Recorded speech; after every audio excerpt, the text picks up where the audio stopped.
Hello, welcome to another Becoming a Modern Man. We are playing Bant Infect, post-Modern Horizons and Core Set 2020, although there aren't actually any Core Set cards in this list.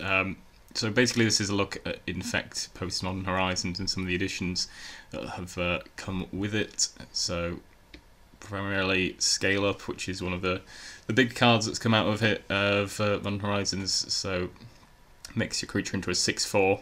Which obviously is pretty significant for Infect. 6 Infect damage is pretty close to dead, and it's, I suppose, technically a +5 boost on power, which is better than anything that's currently available.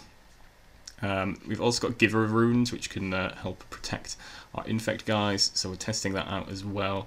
Yeah, I don't know if this is necessarily going to be a firm fixture in Infect decks moving forwards, but I'm going to test it out here.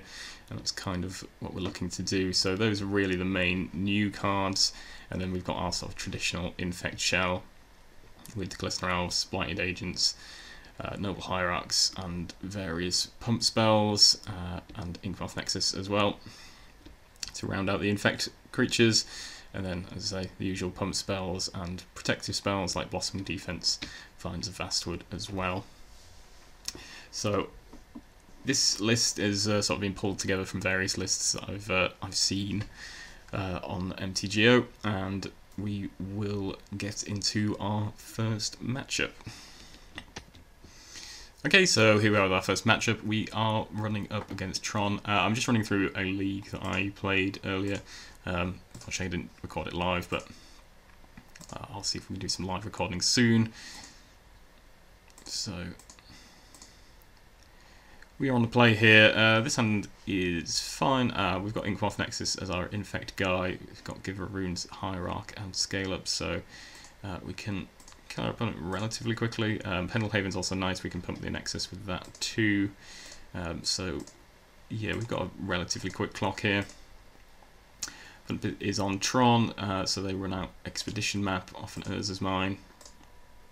I misplay here. I played Temple Garden out to play Giver of Runes, but I really should just play Inkmoth Nexus, and then we could have cast Giver of Runes off the Hierarch.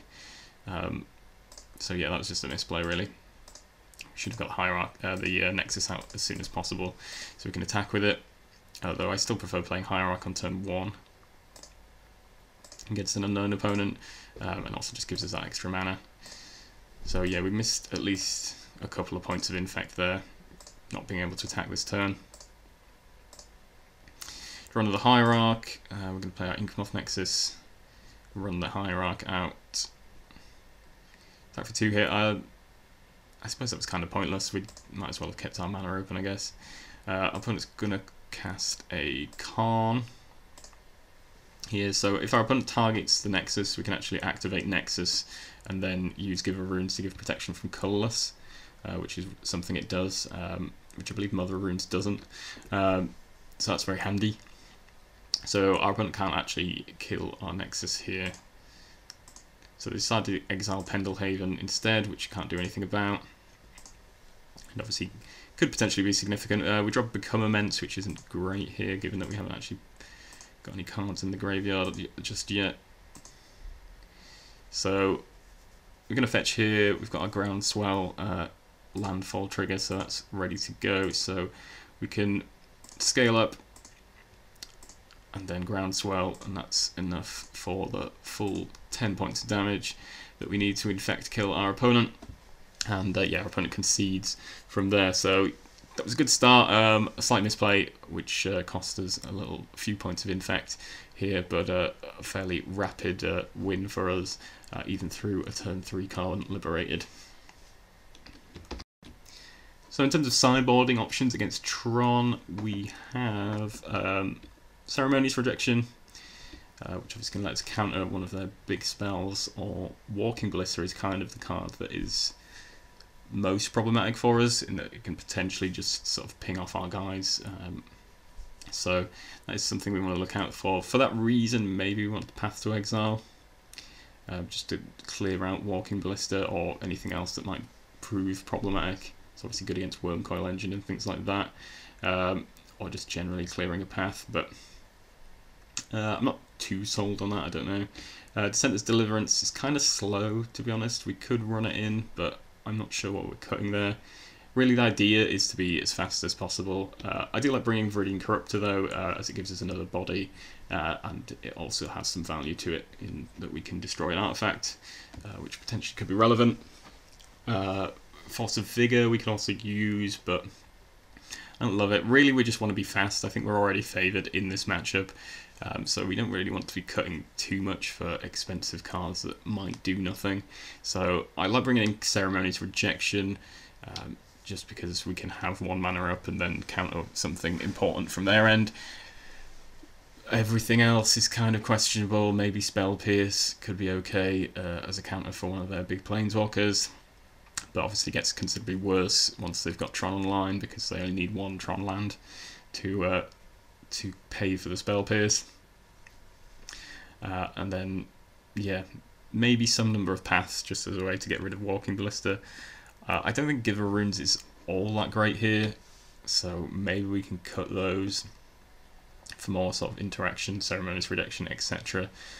They could have Spatial Contortion or Warping Whale post-board, which Giver Runes is decent against, but it doesn't seem like the kind of matchup where Giver Runes is going to be super relevant, given that they're not going to be a removal heavy deck, or a lot of their removal is sort of mass removal, which obviously Giver Runes isn't very effective against.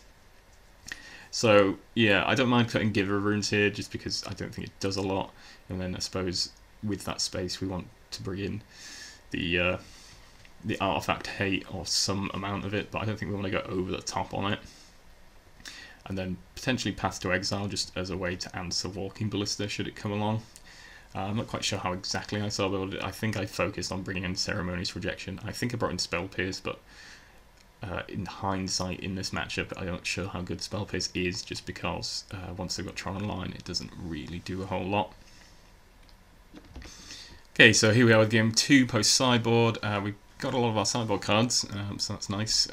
We've got the Spell Pierce, Ceremonious Rejection, and Viridian Corruptor here, and Hierarch. So we can turn to Corruptor potentially. I decided to keep this hand. I don't know if it's quite what we wanted. I did consider a mulligan, in that it's just not a very fast hand necessarily, and that's kind of where we want to be at.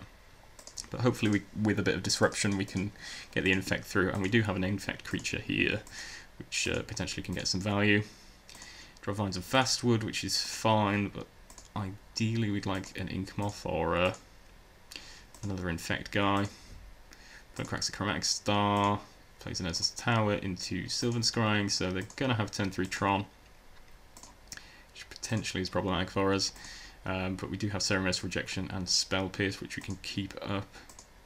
So I guess that's what we're going to do, just pass the turn after playing a Windswept Heath. Punt Plies to play Khan the Great Creator. So obviously Spell Pierce, this is kind of the example of Spell Pierce not looking so hot. Our opponent can just tap tower and pay for it, so we're going to have to Ceremonious Rejection this if we want to get rid of it. I suppose potentially we could live with this, but I think it becomes problematic.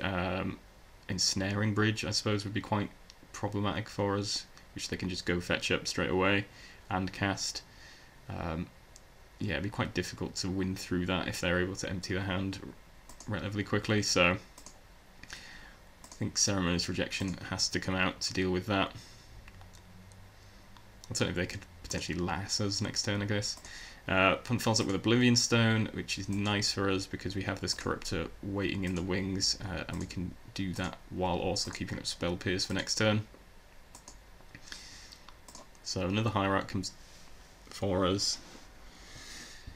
Going to Corruptor. I'm going to keep up Spell Pierce. I don't know whether it's going to be relevant or not, but I figured that was probably better. We can play this Hierarch next turn to get the Exalted boost. We're not exactly short on mana currently. I'm going to play Ugin. Again, Spell Pierce not doing anything against that. An opponent doesn't just choose to exile anything. Obviously that would have been a better position for us because we could just use Vines of Vastwood to protect our guy, instead of making a blocker, which obviously is problematic for the Corruptor. Gonna play Hierarch out here and get in for 4 opponent is inevitably going to chump. Obviously, Blighted Agent is kind of the answer to our problems. Potentially, we can get through with that through any blockers.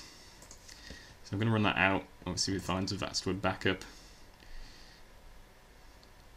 But our opponent has Spatial Contortion for the Noble Hierarch. So I had to use Spell Pierce to protect it. I'm not quite sure what our opponent is up to. Not sure why they didn't target the Blighted Agent instead. But I suppose this is the limited value we're going to likely to get off a Spell Pierce.